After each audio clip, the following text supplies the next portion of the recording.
So guys, ऐसा क्यों होता है कि कोई कंपनी, कोई स्टॉक साल डेढ़ साल तक नहीं चलता और अचानक से वहां पर एक बड़ी तेजी आती है और वापस से फिर गिरावट और इन्वेस्टर वहीं के वहीं, ना कुछ मिला ना कुछ खोया, आज भी वहीं बैठे हैं इन्वेस्टर।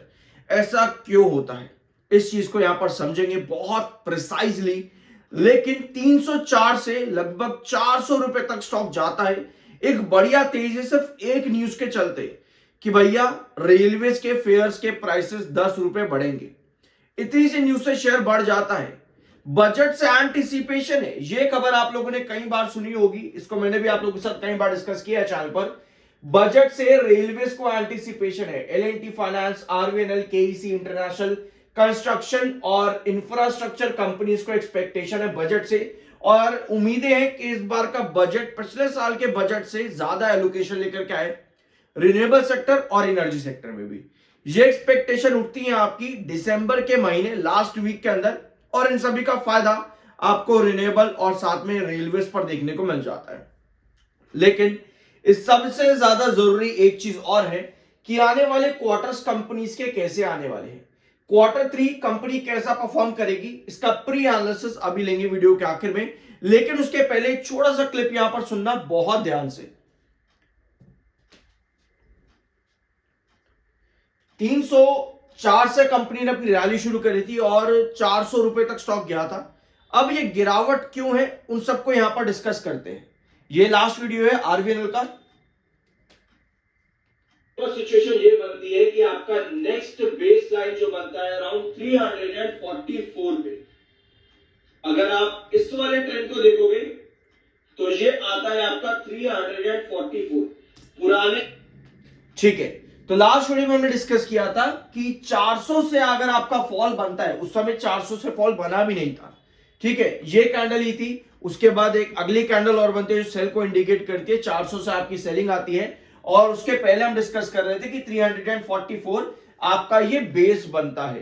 धीरे धीरे करके अगर गिरावट आती हो तो ये 344 आपका बेस बनेगा, क्योंकि पुराने रिस्ट्रिक्शन बनते हैं जब आप ऊपर से नीचे आते हो आपके बेसिस। और आज के सेशन में 344 के आसपास स्टॉक आया है।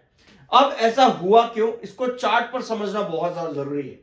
4,30,000 इस समय बायर है एंड 12,13,000 सेलर है। तो बायर और सेलर का डिफरेंस लगभग 1:3 कह सकते हैं, ऑलमोस्ट अप्रोक्सीमेटली, यानी कि एक बायर पर लगभग 3 सेलर। टेक्निकली स्टॉक आरएसआई पर न्यूट्रल है, 59.6 का आरएसआई एंड 78.4 का आपका एमएफआई। लेकिन ये गिरावट ना सेक्टर की नहीं है, पहले मैं आपको बताऊं। ये गिरावट सेक्टर की नहीं है कि आप सोच रहे हो सेक्टर में कुछ खराब न्यूज आ गई, ऐसा नहीं है। ये गिरावट मार्केट की भी नहीं है, कहीं आप सोच रहे हो कि भैया मार्केट खराब चला गया उसकी गिरावट है, ऐसा भी नहीं है। ये गिरावट 78 के एमएफआई की भी नहीं है जो कि बेरिश है। तो भाई ये गिरावट क्यों है?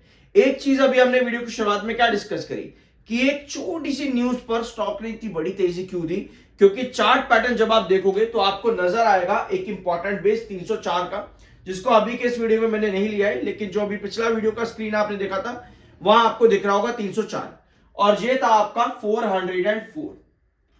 ठीक है, 404 ये क्रूशल रिस्ट्रिक्शन। इसके पहले मिड रिस्ट्रिक्शन 386, पिछले वीडियो में आप लोगों ने सुने होंगे 386, 368 के लेवल्स, और ये 344। ठीक है, ये लेवल्स क्यों मार्क्ड है इस चैनल पर? क्योंकि ये सभी पुराने रिस्ट्रिक्शंस और पुराने बेसिस रहे हैं। कोई भी लेवल जब ऊपर से नीचे गिरता है आपको तब तक रेजिलियंस शो नहीं करता जब तक वहां सस्टेनेबिलिटी ना बने। इसी वजह से 368 यहां पर, क्योंकि सेलिंग ज्यादा आई, हर बार ऊपर की टेल सेल को इंडिकेट कर गई, इस वजह से आपका ये रेजिलियंस नहीं बना। ये आपका रिस्ट्रिक्ट हुआ, रिजेक्शन फेस किया, सेलिंग हर कैंडल पर मिली, तो आप 344 की तरफ अब आज के दिन ड्रॉप कर गए हो। अब 344 पर हमको चाहिए होगी सस्टेनेबिलिटी कुछ इस तरह से, ताकि 344 भैया सस्टेन हो सके और वापस से 368 ये आपको मिल जाए।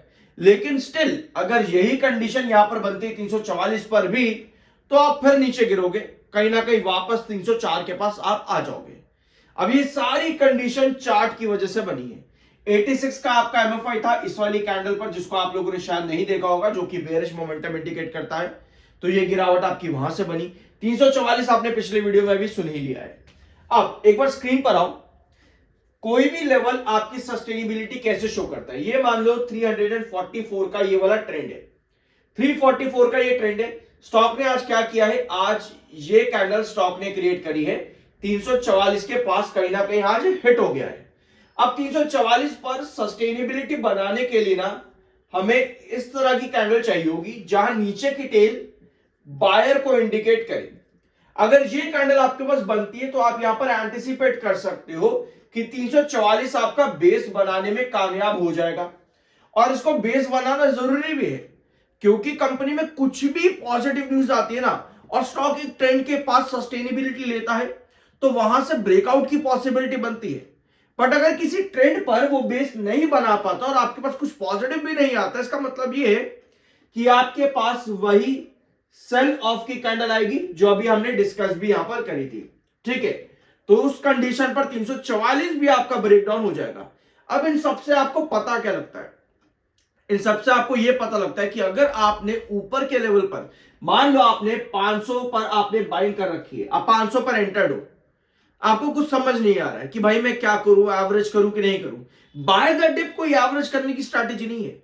एवरेज इन्हीं स्ट्रैटेजी से किया जाता है कि किसी ट्रेंड पर सस्टेनेबिलिटी कितनी आ रही है कैंडल में।